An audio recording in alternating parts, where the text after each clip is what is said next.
I feel like I lost my wife the day she lost her mom, and 5 years later she's still drowning in grief, and I don't know how much longer I can live like this. Yeah, I know, everyone is fired up at the title and ready to tell me what a jerk I am. To those people, I implore you to read the rest of this post before making a judgment. My 36M wife's 33F mother passed away 5 years ago from lung cancer. It was not a peaceful or easy death by any means. Our lives understandably went on pause after the diagnosis, and we both spent a lot of time off work helping care for her mother. My wife had a pretty typical showing of grief at the time, cycling through different stages. Same with our 3 kids.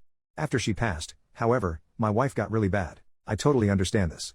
I can't say I know exactly what she went through, because I haven't had a parent pass away, but I understand how devastated she was.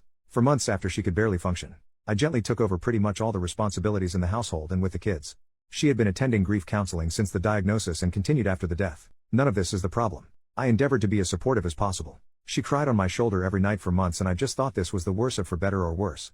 The problem is that after 5 years, she does not seem any better or more functional. She stopped grief counseling about 4 years ago and refused to go again, stating it would not help her and that nothing could. About a month before any major holiday, she will have a major downturn. In bed half the day, crying all day, does not want to interact with the family, does not have the energy to do anything around the house. This will go on every single day until about a week after the holiday ends. Every holiday is intense grief, just as much now as it was 5 years ago. October, November, December, and January, her mom's birthday month, every year are particularly bad. I am essentially without my wife, and am a single parent to my 3 kids. Altogether, she is completely incapacitated by grief for about 6 months out of the year, and has been the past 5 years. When I say incapacitated, I mean incapacitated. When she is in the depths of her grief, she is completely incapable of intimacy with me or the kids. There is no cuddling, spending time with us, going on family outings. I don't get any intimacy for half the year. I've stopped asking her if she wants to talk about it because she can't get any words out between sobs if she tries. What hurts the most is that the kids have stopped asking or being concerned at this point. If they see their mom in bed when they get home, they just go about their day and might casually mention, "Oh, mom is sad today," if they're siblings, or I ask where she is. They don't really seek affection with her anymore, because they rarely get anything more than tears. I've discussed this with therapists, my parents, friends, etc., and I know all the rebuttals people have for this, so let me preempt them. 1. She is unwilling to go back to therapy for grief counseling or to see a doctor for depression. Yes, I know she's severely depressed. I can't force her to go to the doctor. I've tried so much. 2. Yes, it really is just as intense as it was 5 years ago. 3. No, I never tell her to get over it or blow her off. On my worst days I just give space and leave her be. Most days I try to offer her some comfort. If you want to judge me for leaving her alone, whatever, but know that I feel like I essentially have caretaker fatigue at this point. And 4. No, she does not have a history of depression, but she does have ADHD. Don't know if that's relevant. I feel like my wife died when her mom died. I would do anything to get her back, even a small piece of her, but she doesn't seem willing or able to move on past her mom's death. I feel awful for considering a divorce, but I don't know what else to do. First update, 2 days later, I just kind of threw that post together as a stream of consciousness vent on my break at work. I didn't go back and look at it until later because I just assumed it would get buried since I've never had anything I posted get any major attention. And, honestly, I thought I was going to get eviscerated in the comments for being insensitive or uncaring. I was floored by the number of responses and really kind DMs I got and felt a little overwhelmed at the idea of responding to them all, so I figured I would post an update here. A few people mentioned I should have her involuntarily admitted to a medical facility. I didn't mention in the original post, but I did ask our family doctor about that maybe a year ago, and he told me that unless she is a threat to herself or others, it's unlikely to happen. I looked this up myself as well, and that appears to be true, for the state we live in at least. I do agree that she needs medical treatment. I suspect that during her year of grief counseling after her mom's death that she was not honest with her counselor. I have a distinctly sad memory of her coming home after one of her last sessions and telling me that her counselor said she probably wouldn't need to go much longer. Then she went and laid down on the bed and cried. I haven't been able to convince her to go back to counseling. However, I'm glad I posted to Reddit, because somehow I hadn't really considered that she might need more intensive treatment than just counseling. I also saw one comment that scared the hell out of me, that she may do something drastic if I give her a divorce ultimatum. With those things in mind, I don't think doing that is the way to go. Instead, I'm planning to write her a letter explaining how we need her back, and that we love her and care for her deeply, but she needs more help than we can provide alone, and tell her that she needs to go to the doctor and be honest about what she's been going through. Thank you for your advice, everyone.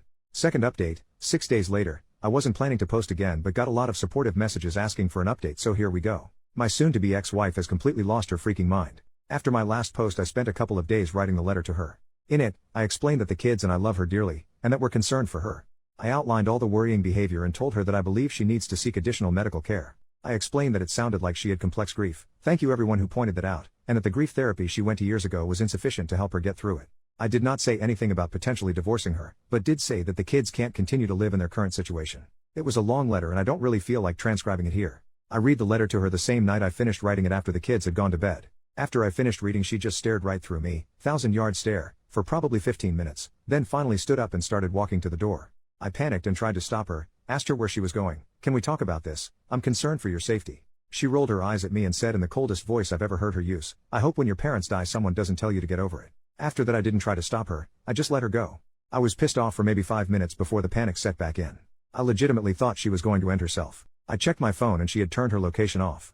I called and texted probably 50 times over the next hour, begging her to at least let me know she was okay and that she wasn't going to do something drastic. Right before I was about to call the police, I got a call from her phone. I answered immediately, and before I could get much of anything in, a man's voice told me she's fine but she doesn't want to talk to you, and then hung up. I felt like I was having an out-of-body experience at the time. I had no idea what the heck was going on.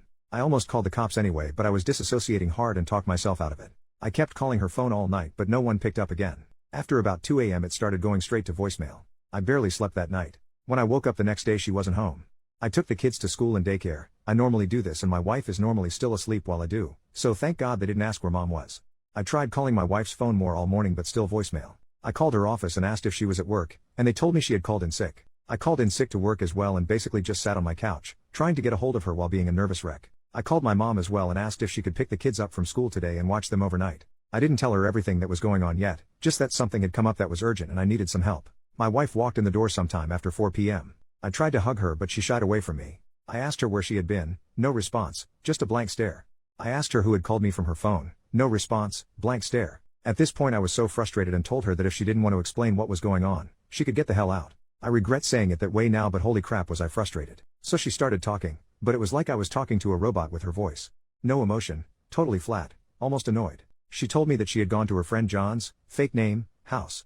I had no idea who the heck John was and asked her to explain further. Over a 2-hour or so conversation where I had to pry details out of her, I got most of the story. She was answering like a lawyer, just very basic answers, no details or context outside of exactly what I was asking her. Basically, John is a coworker. I've met the dude once or twice at office party type events but never really talked to him. I never saw him hanging out with my wife or showing interest in her. But apparently over the last year or so, she has been spilling all her feelings about her grief over her mom's death to him, and he's been comforting her. He had a parent die from cancer too, so I guess she felt they had a connection she didn't have with me. After I read her the letter, she says she realized that I don't care about her or her mom's death and went to John's house to talk and be comforted. I flat out asked her if she was having an affair with him, and she told me no. I asked her why she never mentioned she was close friends with this unknown guy, and she told me it was none of my business. I asked her if anything had happened between them while she was there, and she says they cuddled and he held her while she cried. I asked to see her phone to check messages between them and she refused. I couldn't get much more detail out of her about the whole situation. So when she went to take a shower, I tried to check her phone. She had changed her passcode. I grabbed her iPad, which still had my thumbprint in it, and checked there. I left the house with the iPad to look for evidence while she was in the shower. I did not immediately see any messages to or from a John, but after digging briefly, I found it. She had put him in as Stacy in her contacts, but it was obviously him. There were texts going back well over a year. A lot of her talking about her mom, a lot of him comforting her, a lot of him telling her I don't really care about her, and that he would never treat her that way if they were married. All of her replies were in agreement. A lot of texts from her complaining about me. A lot of him trash talking me. The night she left, she had texted him, "Screw it, I'm on my way over if the offer is still there," followed by an immediate yes reply. Then the next morning, a text from her to him saying if he asks, "We just talked." I threw up out my car door in a Walmart parking lot for 20 minutes. I came home and found her on the couch on her phone, totally unconcerned or unaware I had even left. I told her that I knew, and that she needed to leave. Again she just stared at me for a while, not responding, until I got aggravated and told her to get the hell out of the house. She immediately got up, told me John was right about you, and left. I haven't seen her since. I told the kids she went to visit her parents. I don't know what to tell them, but I have to tell them something soon. I don't really even know what to do. Ostensibly I need to divorce her, but going through custody, child support, etc. is dizzying. I feel paralyzed and haven't made a move yet. I know she's lost her mind and this is probably some kind of psychotic break, but I just can't care anymore. I put on a brave face to go to work, then for my kids at night, and then cry after they go to bed until I fall asleep. I honestly feel like my life is essentially over. I do feel like John took advantage of her vulnerability, but I don't even want to bother trying to get her to see that he's a predator. She chose this over her own family that is stuck with her. I don't think I'll be posting any more updates or logging into this account anymore. Reddit rave, OP's account got suspended in 2024, hopefully we get an update on how he and his family are doing in the future.